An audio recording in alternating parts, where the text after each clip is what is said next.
Good afternoon, Professor Black. So, for this week's vlog, I decided to cover Chapter 1, which covers a number of philosophical premises that can be very useful to aspiring media professionals like us when we're confronted with ethically dubious circumstances. Chapter 1 first presents a number of subsections that ethics can be broken down into, which include metaethics, that is the study of moral language and the motive behind the language when people use it; normative ethics, which considers the built-in values of people that serve as kind of guiding paths for using ethical behavior; and then applied ethics, which uses normative ethics in more specialized scenarios.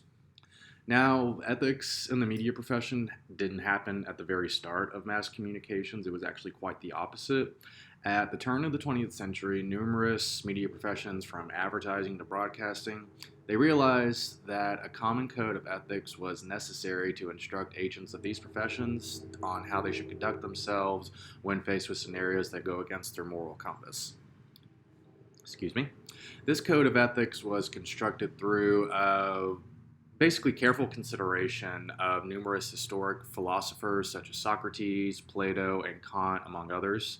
And while many of these philosophers have differing methods on what guides people when confronted with ethical dilemmas, they all have value.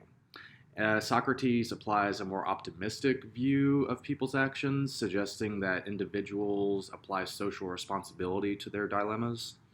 Plato applies a more pessimistic approach, and he suggests basically that people are going to act unethical if they know they can get away with it and they're given the opportunity. And while Kant applies a theory of ethics that promotes a very equal for all, egalitarian approach to society. Now, the example cases presented applies these theories in order to make these philosophical guidelines more clear to students like us. Excuse me again. For example, when applying Kant, a case involves a reporter being ordered to use more hard-hitting quotes against a politician in order to make him look not necessarily bad, but more stupid, I guess would be a more general term. Kant's views come into play here because he views society as being an all-equal entity, which involves being responsible citizens. And regarding this scenario, if you're going to report on a story, you need to report the good and the bad. So in this case, just reporting on the stupidity of the candidate doesn't serve the society in an equal fashion. And regarding Socrates, we are educated on his own experiences in ancient Athens when he was arrested for spreading his blasphemous ideas. Instead of leaving Athens and living as an outsider, he remained in jail in order to do his duty as a responsible member of society, which actually could benefit from actions like this. And Plato uses a scenario, very classic scenario, of cave dwellers who, when confronted with the realities of the outside world, are unable to cope.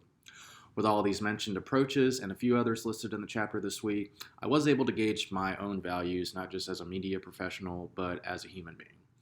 In the media profession, especially in broadcasting, the usage of ethics is important, as broadcasters have a duty to report the events as they're seen and told in a truthful, unobstructed fashion, in my opinion.